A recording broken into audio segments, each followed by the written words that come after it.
అరే నిఖిత,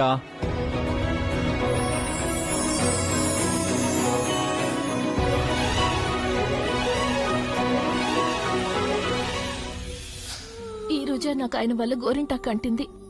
మేమిద్దరం మళ్ళీ ఒకటైపోతామనే నమ్మకం నాలో కలిగింది. కానీ మా ఇద్దరిని వేరు చేయాలనే ఆలోచన ఉంటే మరి నన్నెందుకు ఆయన దగ్గరకు పంపించావు? నా మీద అబద్ధపు నేరం మోపాలనుకుంటే నా నుదుటిని సింధూరం ఎందుకు అంటించావు?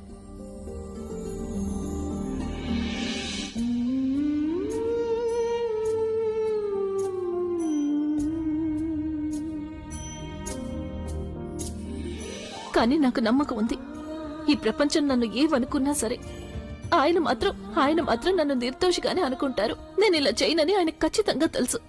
నా చేతులకు గోరింటాకు, నుదుటిన కుంకుమ ఆయన వల్ల అంటింది. దానికి తప్పకుండా ఏదో అర్థం ఉంటుంది. ఆయన వస్తారనిపిస్తోంది. నన్ను ఇక్కడి నుండి తప్పకుండా తీసుకెళ్తారనిపిస్తోంది.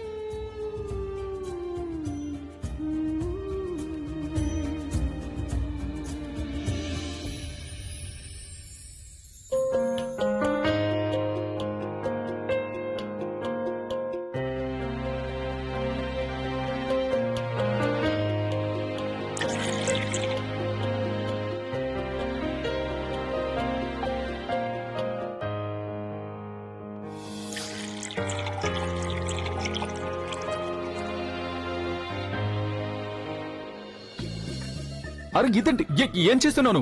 నేను నా డ్యూటీ చేస్తున్నాను. నేను డ్రింక్ చేయకుండా ఆపడం నీ డ్యూటీ కాదు కదా. ఇవ్వు. మీరు డ్రింక్ చేస్తే మీ ఆరోగ్యం పాడవుతుంది. డ్రింక్ చేశారంటే అప్పుడు మీకు మీ పని మీద ధ్యాస ఉండదు. మీ పని లాస్ అవుతుంది. మీకు లాస్ అవ్వకుండా చూసుకోవడం నా డ్యూటీ. నీ డ్యూటీని చేంజ్ చేయడం నా డ్యూటీ తెలుసా? మీరు డ్రింక్ చేయకూడదని అమ్మమ్మ గారు చెప్పారు. ఒకవేళ మీరు డ్రింక్ చేస్తే అప్పుడు నేను తిన్నగా వెళ్లి అమ్మమ్మ గారు చెప్తాను. ఆ తర్వాత ఆవిడ మీ చేత గోడ కుర్చీ వేస్తారు. ఇప్పుడు మీరు ఆలోచించండి, ఇప్పుడు మందు తాగి మత్తెక్కించుకోవాలనుందా లేక గోడ కుర్చీ వేయాలనుందా? మీరు గోడ కుర్చీ వేస్తే నాకు చాలా సరదాగా ఉంటుంది. నువ్వు నాకు సెక్రటరీవా లేక నానమ్మక? మీ మంచి కోరుకునే ప్రతి ఒక్కరికి నేను సెక్రటరీగా పనిచేస్తాను. What nonsense, just give it to me. ఇంత చెప్పిన తర్వాత కూడా మీకు డ్రింక్ చేయాలనిపిస్తే ఇదిగోండి, తీసుకోండి.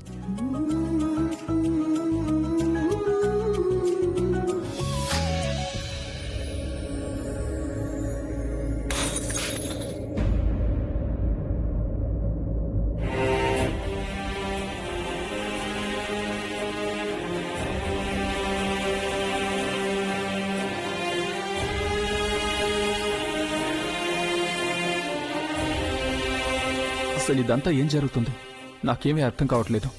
నిఖిత ఏదైతే చెప్తుందో అది నిజమా లేక ఆలియా చెప్పేది నిజమా? నిఖిత ఎప్పటికీ అలా చేయలేదు, కానీ ఆలియా అబద్ధం ఎందుకు చెప్తుంది?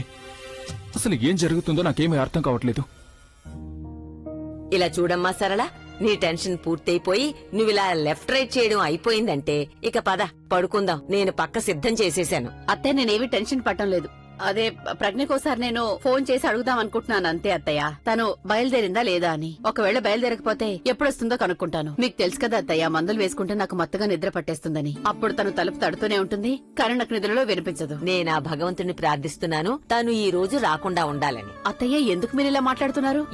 ఎలా మాట్లాడుతున్నాను? సరిగ్గా చెప్పాను కదా. అరే సరళ, అభి పేరిటి గోరింటాకు తన చేతికి అంటుకుందన్నావు కదా. పెళ్లి జరిగిపోయింది. తను అక్కడుండాలా లేక ఇక్కడుండాలా? మీకేదనిపిస్తే అది అనేస్తూనే ఉంటారు. నేనేం అనడం లేదు, నేను కరెక్ట్ గా చెప్తున్నాను. చూడు సరళ, నువ్వు తనకి ఫోన్ చేయి. అలాగే చెప్పు, కేవలం ఈ రోజే కాదు వారం రోజుల దాకా రావద్దని చెప్పు. ఏమైంది? అత్తయ్య, రింగ్ అవుతుంది కానీ ప్రజ్ఞ అసలు ఫోన్ లిఫ్ట్ చేయడం లేదు చూడండి. తలుపు కొట్టిన శబ్దం వస్తుంది సరళ. నీ కూతురు కూడా నీ పోలికే వచ్చింది. కాస్త వెళ్లి చూడు. అనవసరంగా డబ్బులు ఖర్చు అవ్వకూడదని తన ఉద్దేశం. అదిగో బయట బెల్లం అవుతుంది, నువ్వే చూడు. వెళ్లి తెరు. అభి కూడా తోడుగా వచ్చి ఉంటాడు. నేను వెళ్లి తలుపు తీస్తాను. వెళ్ళు.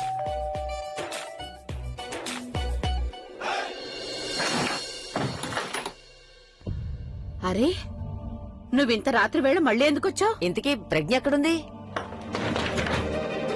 ప్రవీణ్, ప్రజ్ఞ ఇక్కడ నీతో పాటు తను రాలేదా? ఆంటీ, అది ప్రజ్ఞ వదిన. ఏమైంది ప్రవీణ్? నాకు చాలా కంగారుగా ఉంది. ఆలియా ప్రజ్ఞ వదిన మీద ఫ్రాడ్ కేసు పెట్టింది ఆంటీ. అందుకని వదిని పోలీసులు అరెస్ట్ చేశారు.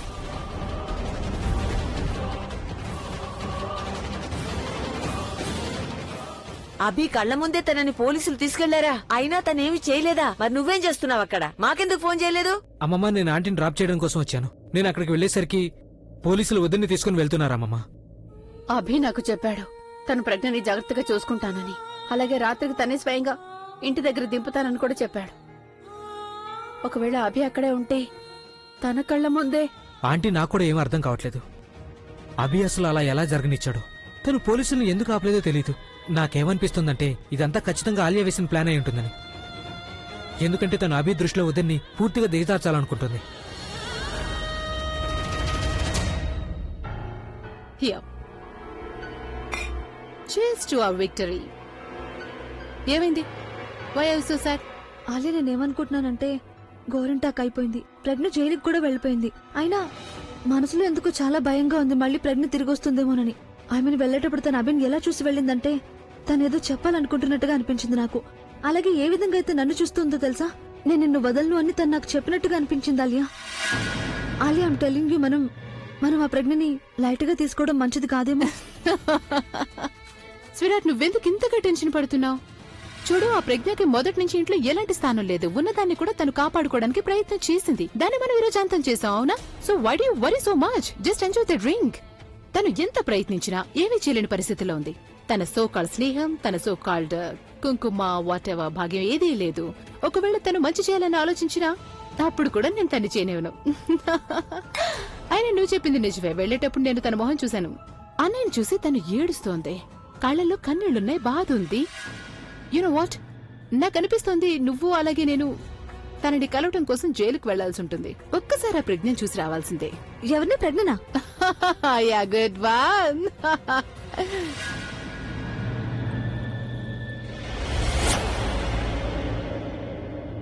ఇదేంటి, చెప్పులు వేసుకొని నిద్రపోతున్నారా?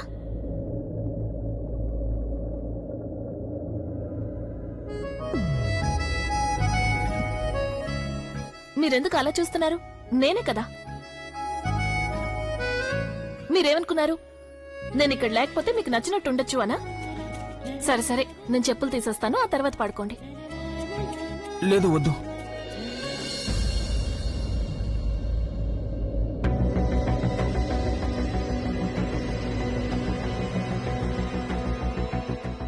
నాకెందుకు ఇలా జరుగుతుంది? తను ఇలా ఎప్పటికీ చేయలేదని నా మనసు ఒకవేళ అంగీకరించడానికి సిద్ధంగా లేదా ఏంటి? అందుకే నాకు మాట మాటికి తను ఆ మొహం గుర్తొస్తూనే ఉంది. వెళ్లేటప్పుడు తను నన్ను చూసిన విధానం నాకెలా అనిపించిందంటే నేను అసలు ఏమీ చేయలేదు, నేను నిర్దోషిని అని. ప్లీజ్ ప్లీజ్ నన్ను ఆపండి అన్నట్టు అనిపించింది. నేను అసలు తన్ని ఎందుకు ఆపలేదు? అయినా ఎలా ఆపుతాను? ఎలా తెలుసుకోవాలి తను అసలు నిజంగానే ఏమీ చేయలేదని? నేను వెళ్లి తనని ఇది స్వయంగా అడిగితే తెలిసిపోతుంది. డైరెక్ట్ గా వెళ్లి మాట్లాడానంటే అప్పుడు నాకు కాస్త మనశ్శాంతిగా ఉంటుంది. ఇదే సరిగ్గా ఉంటుంది. ఇదిగో, అన్ని చోట్ల సరిగ్గా ముందు కొట్టు, సరేనా?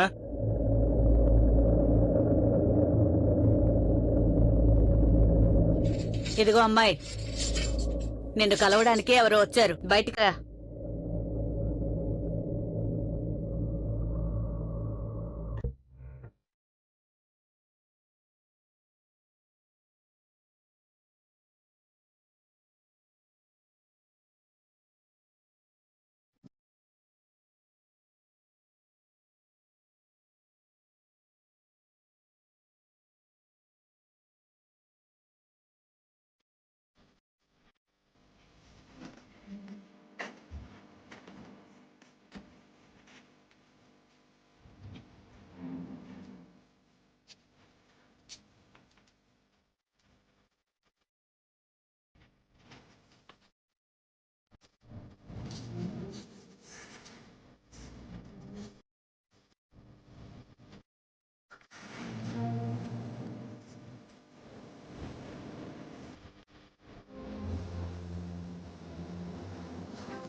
ఎందుకు ఎందుకు నువ్వు ఇలా చేసావు చెప్పు.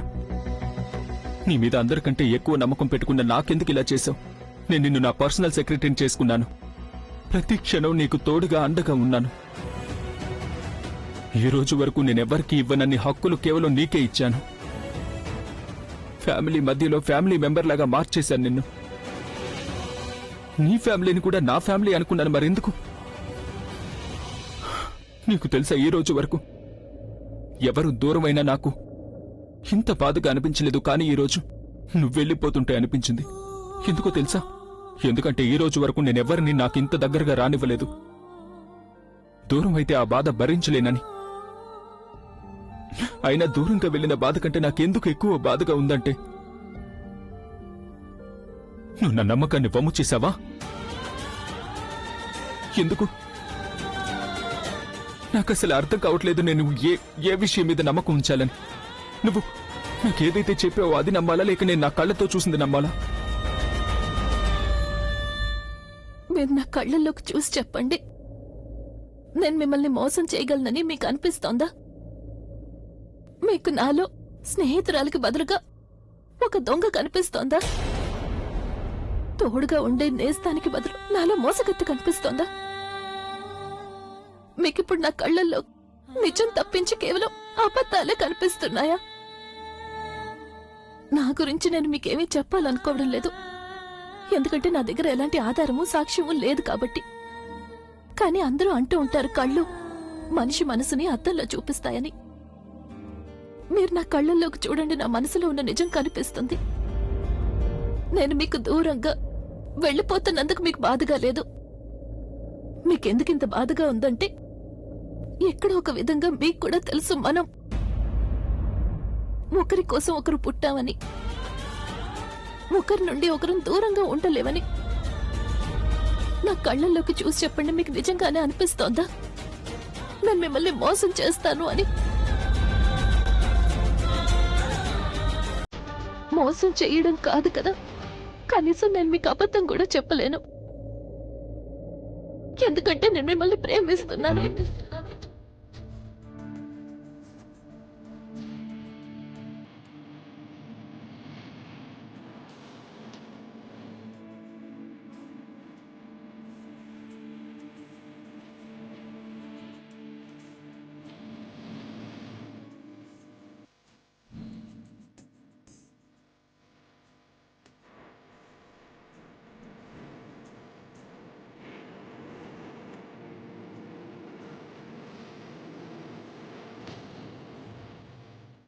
మోసం చేయడం కాదు కదా, కనీసం నేను మీకు అబద్ధం కూడా చెప్పలేను,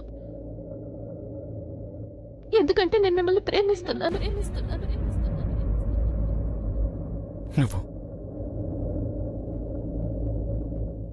నువ్వు అసలు ఏమంటున్నావు నిఖిత? నాకు తెలుసు మీకు ఈ టైంలో ఈ విషయం విచిత్రంగా అనిపించొచ్చు. బహుశా మీకు ఇలా కూడా అనిపించొచ్చు, నన్ను నేను కాపాడుకోవడం కోసం మీకు అబద్ధం చెప్పడానికి ప్లాన్ చేస్తున్నాను అని. కానీ నేను మిమ్మల్ని దాని గురించి ఏమీ అడగడం లేదు. మీరు నన్ను ఇక్కడి నుంచి తీసుకెళ్ళకపోయినా పర్వాలేదు. నేను మీకు నా మనసులో ఉన్న మాట చెప్తున్నానంతే. ఇప్పుడు మీరు కూడా మీ మనసులో ఉన్న మాట చెప్పండి. మీకు కూడా ఇలాగే అనిపిస్తోందా నేను మిమ్మల్ని మోసం చేస్తున్నాను అని? మీకు నిజంగానే అనిపిస్తోందా నేను మీ విషయంలో ఇదంతా చేయగలను అని? నా కళ్ళు నమ్మకపోయినా పర్వాలేదు, కనీసం మీరు మీ మనసునైనా నమ్మండి. నేను మీ విషయంలో ఏ తప్పు చేయనని నమ్మడానికి మీ మనసు సిద్ధంగా లేదనేది నాకు పూర్తిగా అర్థమైంది. నిజమే, మీకు ఒక్కసారి కూడా అనిపించకపోవచ్చు నేను మిమ్మల్ని ప్రేమిస్తున్నానని. కానీ చూడండి, మిమ్మల్ని ప్రేమించే వ్యక్తి ఎప్పుడు మిమ్మల్ని మోసం చేయాలని అనుకోదు. ఏం మాట్లాడుతున్నావు నువ్వు? నాకు తన్నుతో పెళ్లి కాబోతుంది, కానీ ఇప్పుడు నువ్వు మరేం పర్వాలేదులేండి, నేను ప్రేమిస్తున్నాను. ఇది నా ప్రాబ్లం. నేను జీవితాంతం మీకు తోడుగా ఉండాలనుకుంటున్నాను. ఇది నేను తీసుకున్న నిర్ణయం.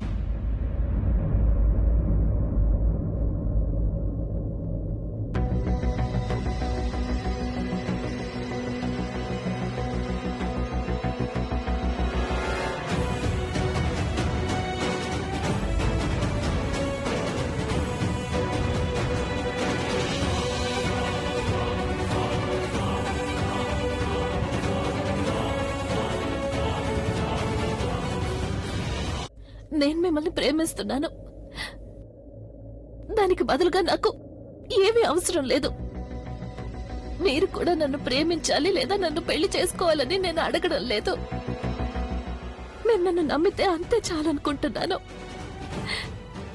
నేను మీకోసం ప్రాణాలైనా ఇవ్వగలను. కానీ నా కారణంగా మీకు ఎలాంటి బాధ కలగకూడదు. అది నేను భరించలేను.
I believe you.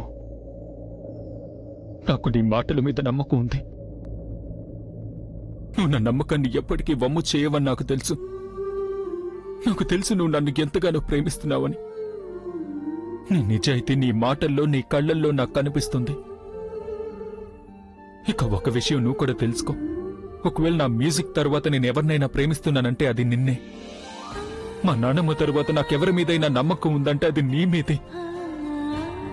నా కుటుంబం తర్వాత నేను ఎవరితో అయినా ఉండాలనుకుంటున్నానంటే అది నీతోనే. నువ్వు ఏ విధంగా అయితే నన్ను సమస్యల్లో చూడలేవు, అదేవిధంగా నేను కూడా నిన్ను కష్టాల్లో చూడలేను. చాలా నిందలు పడ్డాయి నీ మీద, చాలా బాధలు అనుభవించావు నువ్వు. కానీ ఇక చాలు. నువ్వు పద నాతో. కానీ అది వాళ్ళు నా మీద కేసు పెట్టి అరెస్ట్ చేశారు కదా. మరి మీరు ఏమీ కాదు, నేను ఉన్నాను కదా. నేను వాళ్ళకి అర్థమయ్యేలా చెప్తాను. నేను వాళ్ళకి చెప్తాను నువ్వు అమాయకురాలివి, నీకేమీ తెలియదని చెప్తాను. ఒకవేళ వీళ్ళు అప్పటికి వినలేదంటే నేను ఆలియాకి చెప్పి కేసు తిరిగి తీసుకోమంటాను. కానీ నీకు మాత్రం ఏమీ కానివ్వను. పద. అది కాదండి, నేను ఇక్కడ నుంచి. నీకు నా మీద నమ్మకం ఉంది కదా నిఖిత. నువ్వు నన్ను ప్రేమిస్తున్నావు కదా. ముందు నువ్వు కేవలం నాకు స్నేహితురాలవంతే. కానీ ఇప్పుడు నువ్వు నా బాధ్యత.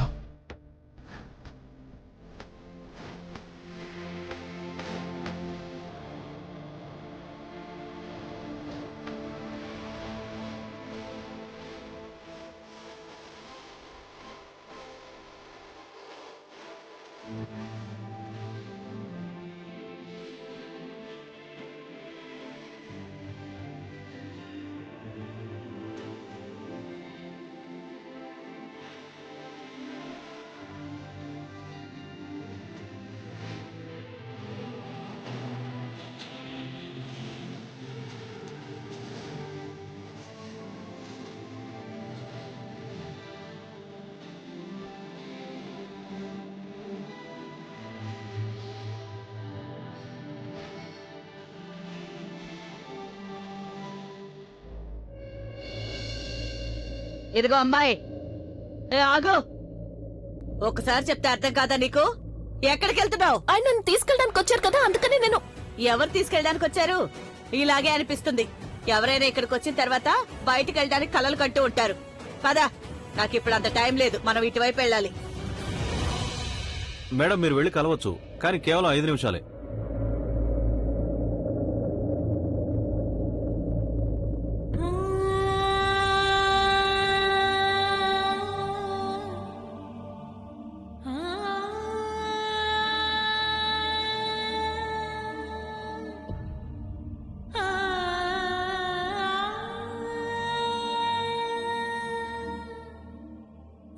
అమ్మా, నేను ప్రజ్ఞ, నాకు సేవి- తెలుసమ్మా. నా కూతురు ఎప్పుడు ఏ తప్పు చేసే అవకాశం లేదు. కోపం కంటే ఎక్కువగా బాధ కలుగుతోంది నాకు. అభి చూస్తుండగానే ఇదంతా ఎలా జరిగింది ప్రజ్ఞ? కానీ అభ్యాసాలు ఏమీ చెప్పలేదా? వాళ్ళని ఆపనే లేదా? నాకు తెలుసు ప్రజ్ఞ, ఆలే ఇంకా తన్ను ఎంతకైనా తెగించగలరని. కానీ అభి తను కూడా నీకు తోడుగా లేడు. నేను తను ఇలా చేస్తాడనుకోలేదు ప్రజ్ఞ. లేదమ్మా, అలాంటిదేమీ లేదు. ఆయనకి వీటన్నిటి మీద అస్సలు నమ్మకం లేదు. ఆయనకి నా మీద నమ్మకం ఉందమ్మా. నేను ఇలా చెయ్యనని ఆయనకి ఖచ్చితంగా తెలుసు. అమ్మా, అది నీకు తెలుసు కదా, ఈ పోలీసుల గురించి. వాళ్ళు ఆ పేపర్స్ ని చూసి వాటి మీద నా పేరు చూసి వెంటనే నన్ను అరెస్ట్ చేశారు. నేనే ఇదంతా చేశాను అనుకుని నన్ను అరెస్ట్ చేసి తీసుకొచ్చారు. ఇన్ఫాక్ట్ ఆయన అయితే పోలీసుల్ని ఆపడానికి ప్రయత్నం చేశారు. ఆయన పోలీసుల మీద గట్టిగా అరిచారు కూడా, కానీ వీళ్ళు అసలు ఆయన మాట పట్టించుకోలేదు. అమ్మ, నేను చెప్పేది నమ్మమ్మా. ఆయన నా గురించి ఆలోచిస్తున్నారు. ఆయనకు నా మీద నమ్మకం ఉంది కూడా. ఒకవేళ తనకి నీ మీద నమ్మకం ఉంటే నిన్ను విడిపించేందుకు ఇక్కడికి వచ్చేవాడు.